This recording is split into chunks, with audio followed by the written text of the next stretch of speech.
Go on then, you two. Focusing on the big picture, large stories told over large time frames in episodic format and different techniques to break the audience's empathy with characters. They're all structural things to do with the play and how it works structurally.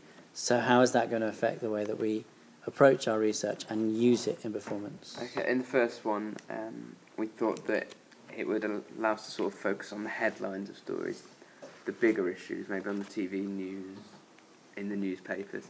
So maybe focus less on the individual stories of the people. Yeah. And just the, so for example, North Korea bomb goes off. We wouldn't look at what happened to people, just... Oh, we might do actually. I just think that seems more reasonable. That you want to look at like the victims, stuff like that. See everything from their perspective. I suppose, yeah. So maybe you would look in a little bit depth to get the overview of it, so that you do understand the whole. But then, can't you also want to look at the people who bombed them, as well as see what their justification is for doing it and stuff like that. That's right. Connor's leaning towards that way. You're not looking at the individual stories of the individual person who has been affected by it, but you're looking at the arguments and the causes and the consequences, and you're looking at the whole thing. We said how we'll communicate the research to the audience is by showing them the bigger picture. It's a wide. There's no sort of way of leading them down a certain path or a way to think about it. It initiates thought, so they think, how could this have happened? Can I change that? It just initiates the audience to think, not necessarily empathise with a certain character. Yeah. Okay, the next one, large stories told over large time frames in an episodic format. We said we'd sort of consider a small number of mini situations through, the episodes, as you said earlier on. And it would, at the end, we'd get the resolution that would show the bigger picture. And I can't read the rest of it. Or, what does that say? It's just a big picture. The big picture. It's a big picture. To communicate research, by looking at them in this situation, it shows how deep we've researched into the bigger issue of poverty and the causes and how this affects people and the result of it. And then, in many respects, with this one, you've got to do more research and be more knowledgeable than perhaps the Stanislavski approach we're talking about on Wednesday. The different techniques to break up the audience's empathy with characters, that's a hard one in terms of our research. we were just looking at, we said we might not look at completely personal accounts, and if we did in the play, you wouldn't mention them by name, but you'd look at their situation and how they felt. So you'd look at the account, but you wouldn't look at it through their eyes. Yeah. Maybe look at it as a bystander and how would they feel. This just communicates that we've researched fully into the whole situation, and it helps to open the audience's points of view and opinions. It's a difficult one to say how you're going to break up the audience's empathy. But, for instance, how a question would be to think about how are you going to approach creating a song from that. We included a song in our research. How would we be able to use that in there? Was there, other than pure blind facts, how can we bring other bits of research into it which is relatable to this issue? Okay. Often a parable or an allegory, or theatre that advocates change in society and culture, or to educate the audience about an issue. Connor. Which one is it? Okay, let's start with parables and allegories, and how we're going to use that to focus our research and performance. Okay. Well, I sort of had the idea that it's you place the research sort of further back in time, or somewhere that's not relative to England or any of the sort of the social constructs of where we are. Yes. So first of all, you've got to have an understanding of our situation. Yeah. So you've got to do all of that research. Secondly, you've got to then find a situation which is a parable of it. Yeah. So, something that happened in the USSR in the 1940s or something like that, where it's removed from today, but from watching it, we can gauge and understand how our life is today. So that then doubles your entire amount of research that you've got to do. because you've got to research that context as well as today's. Yeah. Okay. How is that going to communicate to the audience? Because, if something's really far removed, but there is a similarity to it, it stands out more if something is closer. So if something closer to England, it has those issues, you kind of expect it. Yeah. But something that's far removed from that, the slightest difference, you'll notice that will stand out more, which means it's more relatable to you.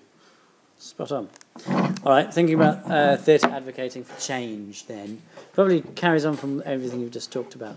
Is there anything to add to that in terms of how we're going to use research? Oh, yes, sorry. Sort of more facts and statistics. Perhaps narration sort of thing, like they do at the end of the movie, like this certain doctor did this. Oh, yes, yeah. Stuff like that. But a bit more clear cut throughout the thing. Yeah. Maybe in between acts or something. Yes, to break that information up. Yeah, I mean, he wouldn't be scared of using factual information, but he wouldn't use it in the same way that Stanislavski would, in the sense that he'd create a character around it, perhaps, and hook that around it. So he might make the link a little bit more obvious, perhaps, of having something set in the past and then suddenly assess the statistics, linking it to today.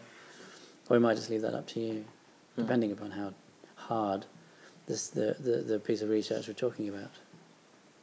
Okay, and then finally, actors create realistic characters that are the average of something. The average is hard to explain, and the average is not the right word.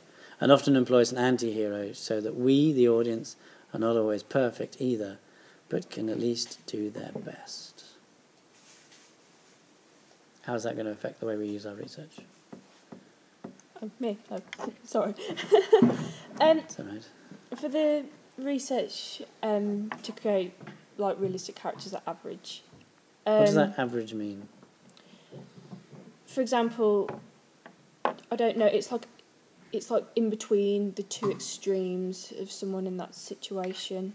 So if you were going to do research, you'd have to research people in that specific situation that your play is about, and you'd have to find two polar opposites, and you have to really look into their behaviour and how they act, and then find like some place in the centre between those two, so it's toned down but it's still relatable to the audience. So you'd use that in performance by toning your character down and being less emotional and dramatically engaging with the audience.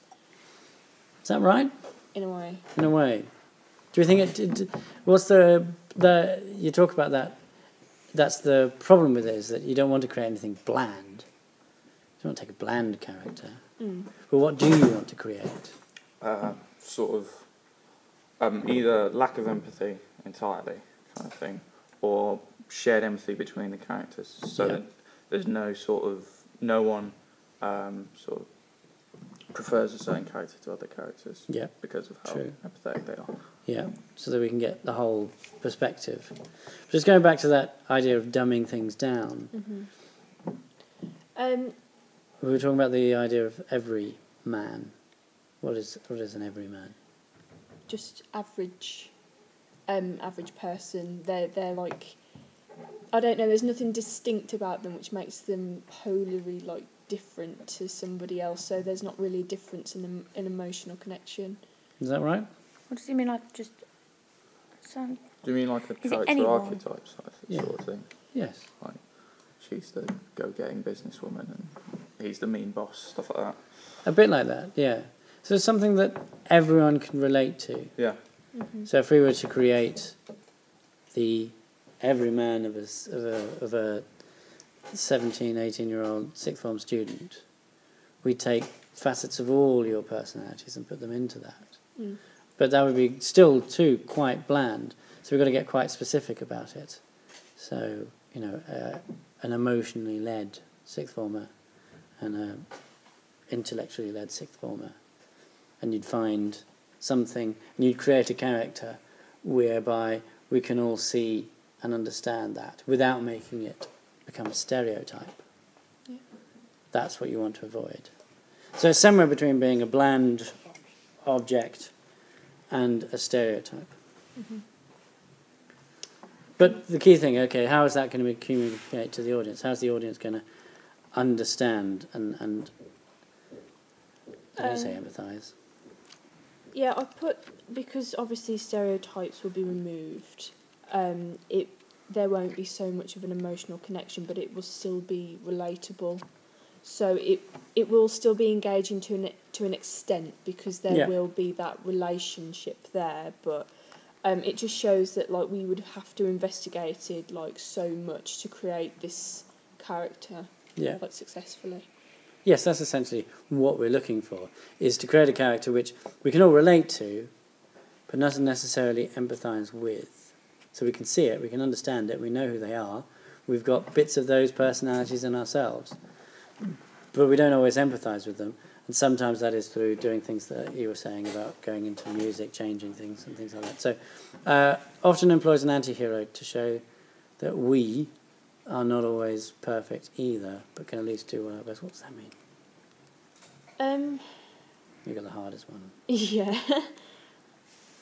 I sort of figured out how you'd research it. Mm-hmm. With like, you'd look into your specific situation in real life, and you'd look at the real life heroes and anti-heroes, and so you'd look at witnesses of it and victims of it in real life, and you'd see how they act. So you'd take on these real experiences and aspects. So you'd use this in performance by keeping the focus on the topic, not the characters. Yes. So that would reflect an emotional connection with the audience, but with the situation, not with the characters. Via the characters. Yeah.